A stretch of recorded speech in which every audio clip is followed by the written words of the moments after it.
UNFI EU'n waraanni Eritiriyaa Itoophiyaa keessaa akka ba'uuf gaafataniitti hin jiru. Dhaabbanni mootummaa gamtoomanii UNFI gamtaan Awurooppaa EU'n raayyaan ittisa biyyaa Itoophiyaa raayyaa ittisa biyyaa Eritiriyaa waliin ta'uudhaan haleellaa waloo Tigraay keessatti raawwachaa jiran akka dhaabaniif gaafataniitti hin jiru. Barreessaa olaanaan dhaabbata mootummoota gamtoomanii yookaan UN Antonio Guterres waraanni kaaba Itoophiyaatti naannoo Tigraay keessatti gaggeeffamaa jiru ammuma dhaabbachuu qaba jechuun akeekkachiisaniitti hin jiru. Guterres mana maree nageenya dhaabbata mootummoota gamtoomanii irratti ibsa miidiyaadhaaf kennan irratti haleellaa Itoophiyaa keessa jiru to'annootiin ala ta'uu kan himan Guterres lolli fi mancaatiin sadarkaa yaaddeessaa irra gahuus dubbataniitiin jiru. Gamtaan Awurooppaa lolli Tigraay keessatti kallattii garaagaraatiin babal'achuu isaa hordofee onkololeessa 17 bara 2022 gaggeeffateen booda ture. Loltoonni Eritiriyaa guutumaan guututti daangaa Itoophiyaa keessaa akka ba'aniif saffisaan ibsa kanarratti kan gaafate.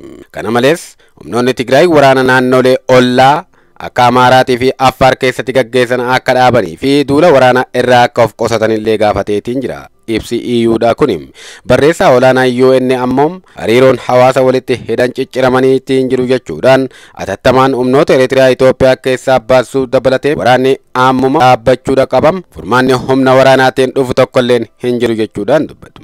Namoonni nagaa gatii hamaa baasaatiin jiru kan jedhan Guterres haleellaan bakkeewwan manneen jireenyaa osoo addaan hin baafatin gaggeeffamaatiin jiru guyyaadhaan guyyatti namoota nagaa ajjeesuu fi bu'uuraaleen misoomaa barbadeessaatiin jiru jechuudhaan osoo hin turin waraanni kaaba Itoophiyaa kun akka fala argatu jabeessanii himaniitiin jiru. Guterres waa'ee Itoophiyaa ilaalchisuudhaan miidiyaadhaaf ibsa kennan kanaan yakkaawwan miidhaa saalqunnamtiitiin walqunnamtii fi gochaawwan gara jabeenya daa'immanii fi dubartoota irratti raawwatamuu eeraniitiin jiru.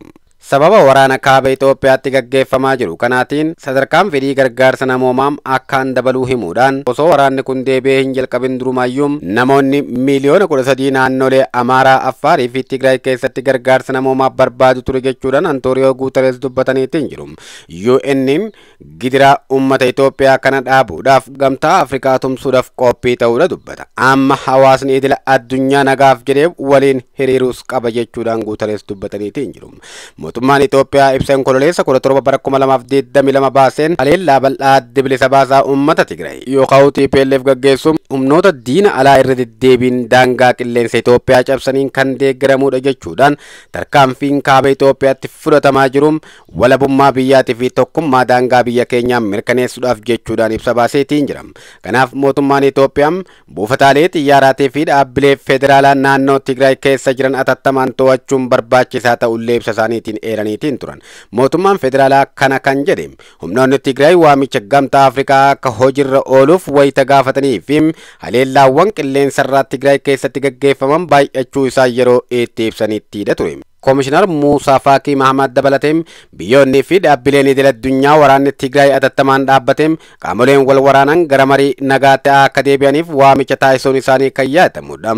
Mootummaan federaalaa ibsa baase kanaan waraana kaaba biyyattiitti mariidhaan furuudhaaf ammallee qophii ta'uu dubbataniitiin jiru. Ibsi mootummaadhaa kun waamicha marii nagaa gamtaa Afrikaa jalatti taasifamuudhaaf qophiidha jechuudhaan mootummaan mariin nageenya waaraa fiduu danda'u gaggeeffamuu qabas jedhee akka amanu himeetiin jira. Mariin nagaa torbaan lama dura hoggansa gamtaa Afrikaatiin Afrikaa kibbaatti gaggeessuudhaaf ture irratti mootummaan Itoophiyaatiif fi humnoonni Tigraay akka hirmaataniif waamicha dhiyaate irratti qaamoleen lamaanuu hirmaachuudhaaf fedha akka qabanillee ibseetiin ture. Haa ta'u malee rakkoo loojistikiitiin jechuudhaan alatti sababa ifatti hin beekamneen guyyaan mariin nagaa itti gaggeeffama jedhame yeroo biraatti akka dabre himameetiin ture.